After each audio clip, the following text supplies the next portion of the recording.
Hello viewers. Today in this video we will learn how to analyze penny stocks in stock market.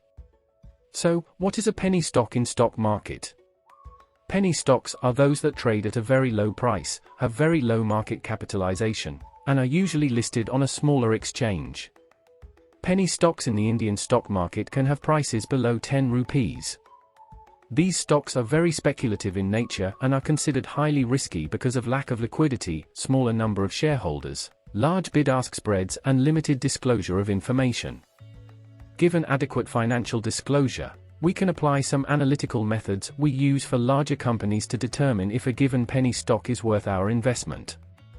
First and most important ratio is liquidity ratio.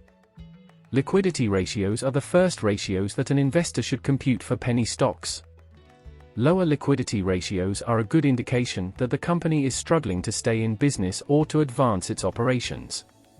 Another important subset of ratios are leverage ratios.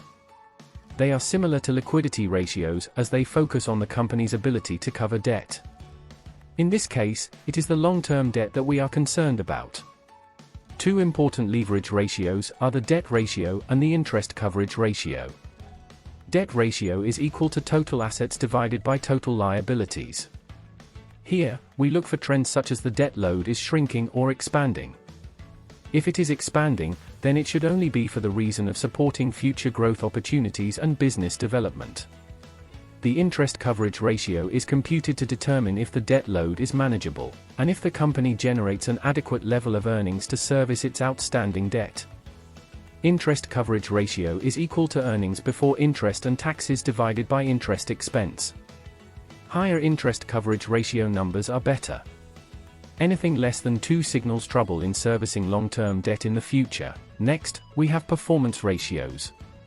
Performance ratios, such as gross profit margin, operating profit margin, net profit margin, return on assets, and return on equity, help quantify the money made at each level of the company's income statement.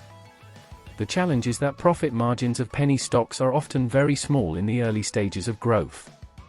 Healthy and consistent growth in operating earnings is more critical in the context of penny stocks. Finally, valuation ratios help us measure the attractiveness of the stock at its current price. Penny stock shares can be seriously overvalued. The most common ratio measuring value is the price-to-earnings ratio.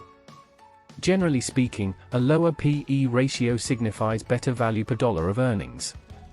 This ratio, however, becomes meaningless if company earnings are non-existent or negative, which is often the case with penny stocks. A better measure of penny stock value is the price-to-earnings to growth ratio. It is derived by dividing the P/E ratio by the expected annual growth rate in earning per share. Provided that the growth rate estimation is reliable, the P/E ratio is a useful measure of value for penny stocks, since much of their value rests in the anticipated future growth of the company's earnings. As already mentioned, P/E and P/E ratios are useless when company earnings are zero or negative. In this scenario, we can use the price-to-sales and price-to-cash flow ratios, which are far more effective with regard to penny stocks. A price-to-sales ratio of 2 or less is generally considered a good value. The price-to-cash flow ratio is a variation of price-to-sales. It is especially useful to compute if the quality of earnings is under question. Once these financial ratios are calculated, we can compare them with the same ratios for the previous reporting periods or forecast ratios into the future. So, finally, the bottom line is penny stock shares rise and fall based on trading demand and are often only loosely related to company fundamentals and the balance sheet. It is often not possible to calculate a penny stock's correct intrinsic value. Their prices are highly unpredictable and reflect perceived potential over actual value. Company disclosure level is at best mediocre, and often non-existent. You can contact us from the details mentioned on the screen via a call, WhatsApp, or email.